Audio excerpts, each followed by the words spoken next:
tous, j'espère que vous allez bien. Nous allons voir aujourd'hui quelles sont les caractéristiques de notre planète. Si on fait un peu l'inventaire de ce qui existe sur la Terre, elle a un rayon d'environ 13 000 km. On l'appelle la planète bleue parce qu'il y a de l'eau liquide. Sa température moyenne est d'environ 15 degrés. Elle possède une atmosphère. Et ce qu'il y a de plus extraordinaire sur la Terre, c'est qu'il y a la vie.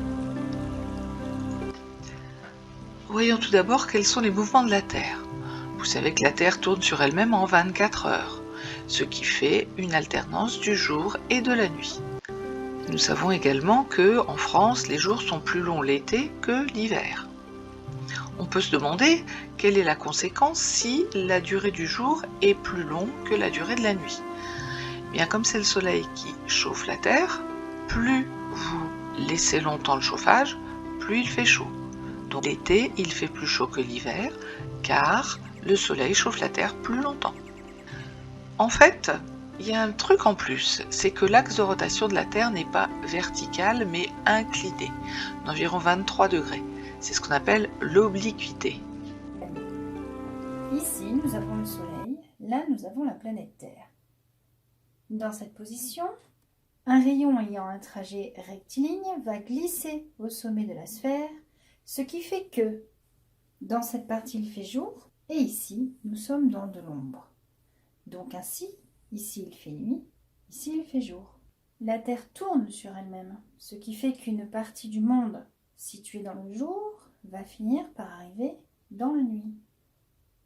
Et en fonction de la position de la Terre, en raison de son axe d'inclinaison, nous avons ici, dans cette situation, un hémisphère beaucoup plus éclairé que l'autre.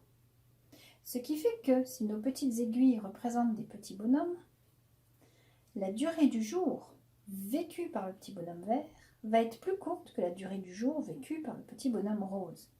Le petit bonhomme vert va rentrer dans la nuit avant le petit bonhomme rose, alors qu'ils sont situés sur la même longitude. Ici, nous avons la limite de la partie éclairée de la Terre. Donc notre petit bonhomme vert, il est déjà dans la nuit, alors que le petit bonhomme rose, il est dans le jour. On va mettre la caméra par-dessus pour bien visionner. Regardez. Ici donc, j'ai la limite d'éclairement due au soleil. Mes deux petits bonhommes sont dans l'ombre. Je vais tourner notre planète et vous allez voir que le petit bonhomme rose rentre dans le jour avant le petit bonhomme vert. Je continue de tourner, le petit bonhomme vert rentre dans la lumière alors que le rose y est déjà depuis quelques heures. On continue. Le petit bonhomme vert arrive dans l'ombre alors que le petit bonhomme rose y est encore. Je continue. Le petit bonhomme vert est bien dans l'ombre depuis longtemps, il a entamé sa nuit, et le petit bonhomme rose y arrive. Voilà, il est rentré. Et on continue, ainsi de suite. On sait également que la Terre tourne autour du Soleil en un an, en gardant toujours la même inclinaison. Et donc, on voit que dans cette situation, au niveau du 21 juin, ce qu'on appelle le solstice d'été, c'est l'hémisphère nord qui va être plus longtemps face au soleil, avec donc des journées plus longues que des nuits, et donc il y fera plus chaud. Par contre, au niveau du 21 décembre, l'hémisphère nord sera moins longtemps au soleil et plus longtemps à l'obscurité, donc il y fera plus froid, ça sera l'hiver.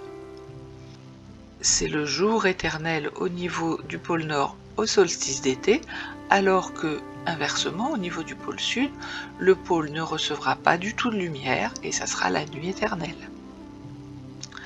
Et les saisons sont inversées dans l'hémisphère nord et dans l'hémisphère sud.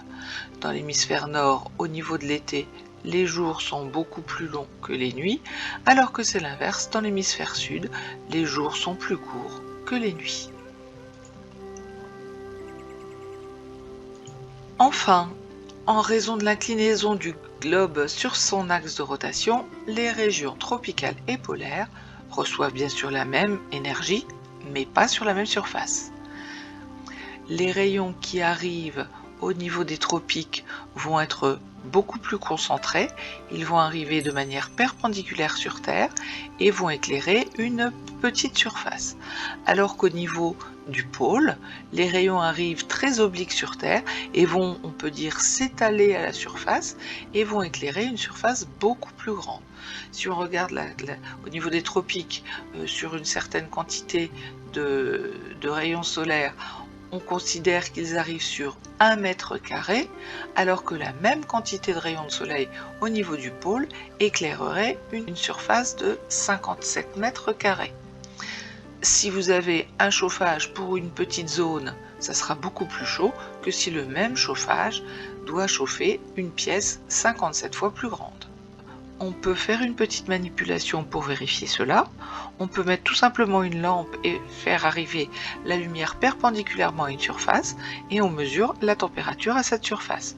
On trouvera après quelques minutes une température de 28 degrés, alors que si on fait arriver la lumière de la lampe de manière oblique, après 5 minutes, la température de la surface éclairée ne sera que de 22 degrés. Maintenant, on va essayer d'expliquer la présence d'eau liquide, qui n'existe que sur notre planète dans le système solaire. On peut voir que pour avoir de l'eau liquide, il faut avoir une certaine pression et une certaine température. Il n'est possible d'avoir de l'eau liquide que pour ces pressions-là, couplées avec ces températures-là. Et sur Terre, eh bien, on a la bonne pression et la bonne température qui permettent d'avoir de l'eau liquide. Alors vous l'avez déjà tous vérifié, sur Terre, si vous diminuez la température, vous allez obtenir de l'eau solide. Et si vous augmentez la température, si vous faites bouillir de l'eau, vous allez obtenir de l'eau sous forme gazeuse. Alors la pression qui règne sur Terre, elle est due à la taille de la planète, donc ça on ne peut pas le changer. Et la température qui règne sur Terre, elle est due à la quantité de lumière que reçoit la planète par le Soleil. Si la planète était plus près du Soleil, elle recevrait plus de chaleur et donc serait plus chaude. Parlons de l'atmosphère.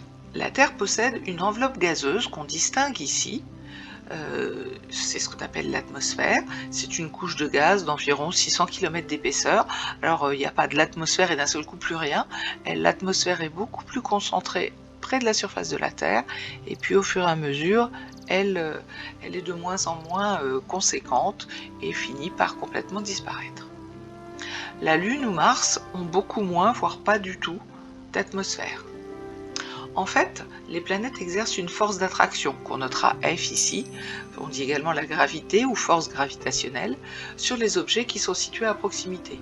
Vous savez, c'est Newton là, qui était sous un arbre et qui s'est pris une pomme sur la tête, qui a développé cette théorie. Donc la gravité, c'est elle qui fait que nous tenons sur Terre, que les objets tombent par terre, que les planètes restent en orbite autour du Soleil, et également que les molécules de gaz restent attirées par la Terre et restent autour de la Terre. La gravité dépend de la masse de l'objet. Plus un objet est massif, plus il attirera les choses autour de lui. Mars étant 2 fois plus petite que la Terre, elle a une force gravitationnelle plus faible et retient moins l'atmosphère autour d'elle. Même chose pour la Lune est très petite par rapport à la Terre et donc ne retient quasiment aucune atmosphère. Sur Vénus, qui a une taille similaire à la Terre, il y aura une atmosphère, des gaz sont retenus autour de la planète. Parlons maintenant de la température qui règne sur Terre. Je vous ai dit tout à l'heure que la Terre était située à une bonne distance du Soleil et recevait une température, grâce aux rayons du Soleil, qui était d'environ 15 degrés en moyenne sur l'année. La Lune, qui est à peu près à la même distance du Soleil que la Terre, elle n'est pas du tout à la même température. La température sur la Lune est de moins 20 degrés. C'est bizarre parce que ça ne va pas avec ma théorie que selon la position qu'on a par rapport au Soleil, on a plus ou moins de chaleur qui arrive sur la planète. En fait, il y a des gaz qui sont présents dans l'atmosphère, des gaz que vous connaissez, qu'on appelle des gaz à effet de serre, qui permettent de conserver la chaleur au lieu de la laisser s'échapper vers l'espace. C'est un peu comme une couverture qui est autour de la Terre. Quand vous êtes dans votre lit, votre corps libère de la chaleur qui reste piégée sous la couverture et vous avez bien chaud sous votre couverture. Si la couverture est trop fine, si la couverture est trop grosse, vous ne serez pas bien. Il faut avoir la bonne taille de couverture. Alors, comme sur la Lune, il n'y a quasiment pas d'atmosphère, il n'y a pas de gaz à effet de serre, et donc le peu de chaleur qu'il y a sur la Lune va se dissiper dans l'espace, et donc il fera froid sur la Lune. S'il n'y avait pas de gaz à effet de serre sur Terre, dans l'atmosphère, eh bien la chaleur ne resterait pas piégée, et donc il ferait froid sur la Terre. On estime que s'il n'y avait pas de gaz à effet de serre, la température sur la Terre serait d'environ moins 18 degrés. Par contre, si on regarde Vénus, Vénus contient 95% de dioxyde de carbone dans son atmosphère. Le dioxyde de carbone est le principal gaz à effet de serre. La température à la surface de Vénus est de 470 degrés. Sur Mercure, qui est pourtant plus proche du Soleil, il ne fait que 180 degrés. Et bien sur Vénus, s'il fait si chaud, c'est qu'il y a énormément de gaz à effet de serre.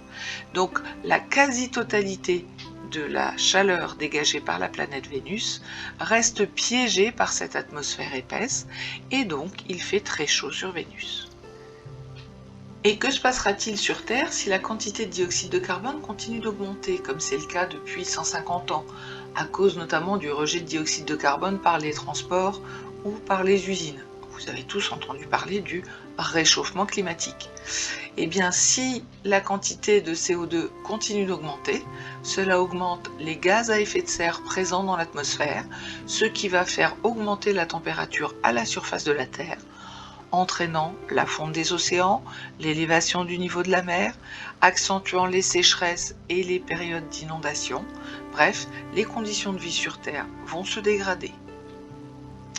Et enfin, dernière chose, l'ozone qui est présent dans l'atmosphère de la Terre, c'est une couche importante, on parle de la couche d'ozone, parce qu'elle empêche certains rayons du Soleil, les UVC, de pénétrer à la surface de la Terre.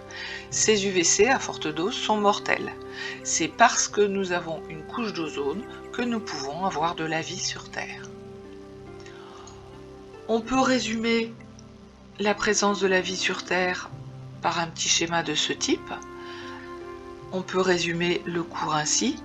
La Terre, qui a la forme d'une sphère, effectue une rotation sur elle-même autour de l'axe des pôles en 24 heures, ce qui crée l'alternance jour-nuit. Elle effectue une révolution autour du Soleil en une année, selon une orbite en forme d'ellipse quasi circulaire. L'inclinaison de l'axe de rotation de la Terre, l'obliquité, a pour conséquence une variation de la durée du jour éclairé, et donc de la température sur Terre au cours de l'année. C'est l'origine des saisons. L'énergie reçue du Soleil est plus concentrée, donc plus importante, près des tropiques qu'au pôle. C'est l'origine des climats.